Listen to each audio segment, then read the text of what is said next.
Hello বন্ধুরা, আমি আজ সিম্পল রেসিপি নিয়ে চলে এসেছি। এই গরমের দিনে আর কিচ্ছু খেতে ভালো লাগছে না, তরকারি কিচ্ছু না, তাই একদম সিম্পল একটা রেসিপি নিয়ে চলে এসেছি, কুমড়োর ভর্তা। সেই জন্য কুমড়ো নিয়ে নিয়েছি। কুমড়োটা সাইডে সরিয়ে দিচ্ছি। এবার আপনাদেরকে দেখিয়ে দিচ্ছি কী কী নিয়েছি। দেখুন, এখানে নিয়েছি পেঁয়াজ, ছোটো ছোটো করে কেটে নিয়েছি। ধনে পাতা নিয়েছি, এখানে রসুন নিয়েছি, গোটা রসুন, এটা 8 থেকে 10 কোয়া। আর এখানে যে পেঁয়াজ কলি, সেই পেঁয়াজ কলি নিয়ে নিয়েছি। ব্যাস, এই সব কিছু দিয়ে হয়ে যাবে। আর হ্যাঁ, শুকনো লঙ্কা নিয়েছি, নিয়ে টেস্টটা একটু বাড়বে, তাই এই সব কিছু দিয়ে হয়ে যাবে কুমড়োর ভর্তা। তাই সর্ষের তেল দিয়ে আমাকে রেসিপিটা বানাতে হবে। সর্ষের তেল এখানে 1 চামচ দিয়ে দিয়েছি এবং গরম হয়ে গেছে আমার মোটামুটি সর্ষের তেলটা। এখানে প্রথমেই আমি রসুনগুলো একে একে কড়াতে দিয়ে দিচ্ছি এবং ভেজে নেব। তো রসুনের কাজটা কিন্তু এখানে অবশ্যই থাকতে হবে। রসুনের ফ্লেভারটা একদম যে আমি ভর্তাটা বানাবো তার স্বাদটা কিন্তু ডবল করে দেবে, তাই এটা স্কিপ করলে কিন্তু চলবে না। আমি অনামিকার রান্নাঘরে আপনারা সবাই দেখছেন কুমড়োর ভর্তা, আর আপনাদের সবাইকে স্বাগত। একটু নাড়াচাড়া করে নিচ্ছি, কারণ একটু লাল লাল করেই ভেজে নেব, তবে গ্যাসের ফ্লেমটা কিন্তু লো টু মিডিয়ামে। এবার আমি রসুনটাকে তুলে নিচ্ছি। ওই যে তেলটা আছে, এই একই তেলে আমি এবার দেখুন লঙ্কা ভেজে নিচ্ছি। লঙ্কা এখানে আমি 2টো নিয়েছি, শুকনো লঙ্কা, একটু লাল লাল হলেই হয়ে যাবে। খুব বেশি একদম মানে কালারটা চেঞ্জ করার দরকার নেই, একটু লাল লাল মতো হয়ে গেলেই হয়ে যাবে। এটা ভাজা হয়ে গেছে আমার, তুলে নিচ্ছি।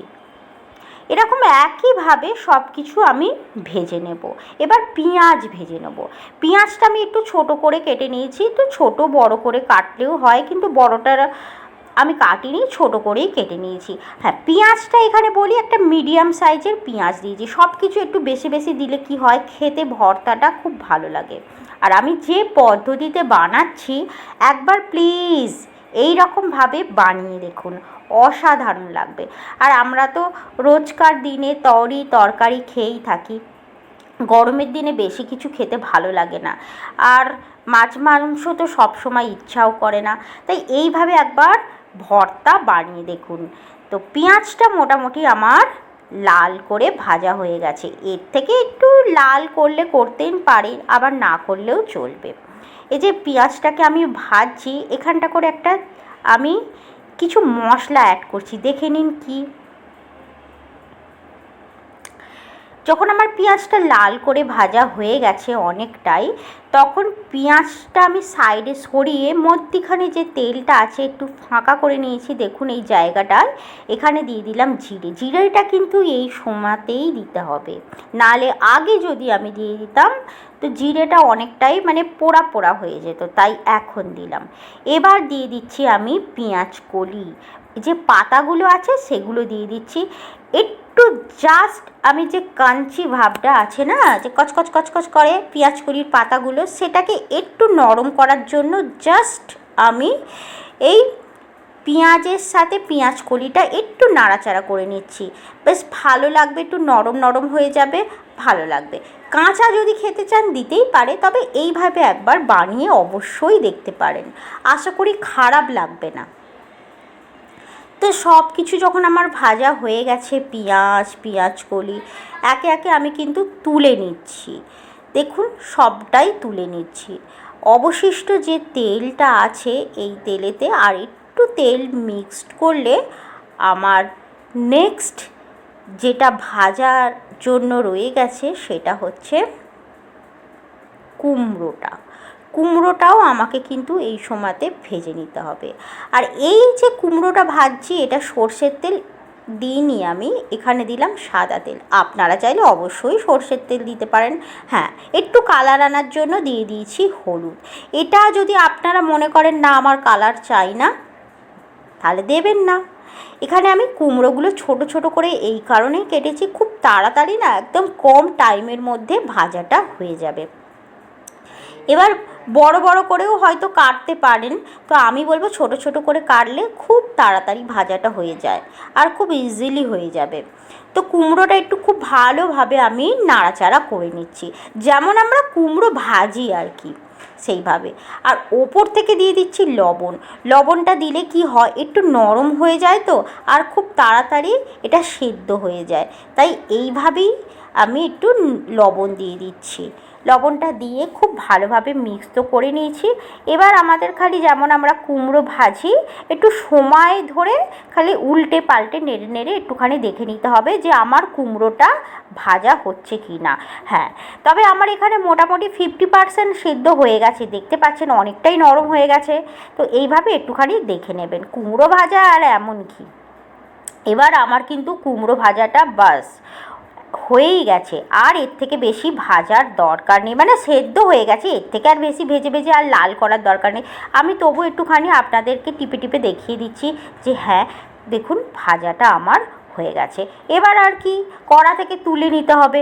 আমি সব কুমড়োগুলোকে কড়া থেকে তুলে নিচ্ছি, এখানে আর আমার আর কাজ নেই। তাই গ্যাসের ফ্লেমটা এখানে অবশ্যই বন্ধ করে দিয়েই কুমড়োটা তুলে নেবেন। এবার কি করতে হবে সেটা আমি দেখে নিই, চলুন। দেখুন সব কিছু ভাজা হয়ে গেছে, একটু লবণ নিয়ে নিলাম। লবণটা না নিলে কি করে কি হবে সেটা আপনাদেরকে বলছি। লবণটা নেওয়ার পর এই যে লঙ্কা আছে না, লঙ্কার পেছনের এই বোটাটাকে প্রথমে আমি ফেলে দিচ্ছি, এটা কোনো কাজে লাগবে না। লবণের সাথে ভাজলে খুব তাড়াতাড়ি লবণের সাথে মাখলে খুব তাড়াতাড়ি কিন্তু এখানে মাখাটা হয়ে যায়। তাই আমি আগে লবণ নিয়ে নিলাম, আর লঙ্কাটা লবণের সাথেতে খুব ভালো করে মেখে নিচ্ছি, তাহলে একটু গুঁড়ো গুঁড়ো হয়ে যাবে। আর আমি এক্সট্রা কোনো তেল নিচ্ছি না। কেন নিচ্ছি না, দেখুন কুমড়োটাতে আমি কিন্তু তেল দিয়ে ভেজেছি, ইনফ্যাক্ট সব কিছু কিন্তু আমি তেলেতেই ভেজেছি, তাই আমার এখানে এক্সট্রা তেল নেওয়ার দরকার নেই। এবার যদি মনে করেন কেউ তেল নেবেন, নিতে পারেন, তো আমি বলবো কোনো তেল নেওয়ার দরকার নেই। আমার রেসিপিটা যদি আপনাদের প্লিজ এতটুকুও ভালো লেগে থাকে তো লাইক করবেন, চ্যানেলটিকে প্লিজ সাবস্ক্রাইব করে নেবেন।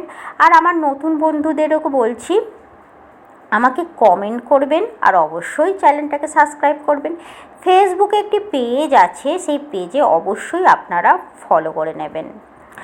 এবার সব কিছু আমি খুব ভালোভাবে মেখে নিয়েছি, যেমন আমরা আলু ভাতে মাখি বা কোনো কিছু মাখি সেইভাবেই যেন খুব ভালোভাবে মাখাটা হয়, এই আর কি। তো আমার দেখুন খুব ভালোভাবে আমি মাখছি। এটা তো সব কিছু আমার সেদ্ধ হয়ে গেছে, জাস্ট হাত দিয়ে মাখা, এটা এমন কিছু না। এবার এটা একবার খেয়ে খালি দেখা, উফ, একবার খেলে মনে হবে বারবার খাবো, অন্য কিছু তো আর চাই না, সত্যি বলছি। এই কুমড়ো ভর্তাটা দিয়ে না এক থালা ভাত কিন্তু অনায়াসে খাওয়া যেতে পারে। আর এটা আমি একটু আলাদা টাইপ করে বানালাম। আর দেখুন ওপর থেকে একটু ফ্রেশ ধনেপাতা দিয়ে দিয়েছি। ধনেপাতার ফ্লেভারটা কিন্তু সত্যিই ভালো লাগে, ভর্তা জিনিসে ধনেপাতার ফ্লেভারটা অসাধারণ লাগে, তাই আমি বলবো ধনেপাতাটা অবশ্যই দেবেন। মোটামুটি আমার দেখুন খুব ভালোভাবে মাখা হয়ে গেছে। আমি আর একটু এটাকে খুব ভালোভাবে মেখে নিচ্ছি, মাখতেই থাকছি, মাখতেও ভালো লাগছে, আর মনে হচ্ছে আমি কখন এই ভর্তাটা খাবো। সত্যি বলছি আমার খুব ভালো লাগে এরকম ভর্তা।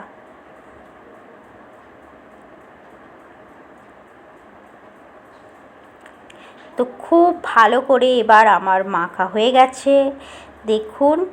এবার আপনাদেরকে পরিবেশন করে আমি দেখিয়ে দিচ্ছি। ভাত আগেই আমি দিয়ে দিয়েছি, এবার ভর্তাটা খালি দেখুন, উফ, জাস্ট অসাধারণ। আর ওপরে একটা লঙ্কা দিয়ে আমি পরিবেশন করে আপনাদেরকে দেখাচ্ছি, সঙ্গে একটা লেবুও নিয়েছি আর পেঁয়াজ।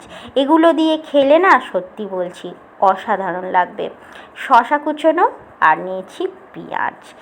দেখে বলুন কেমন লাগছে, সাথে অল্প একটু নুন। লাগছে না? খাওয়া যাবে না এক থালা ভাত?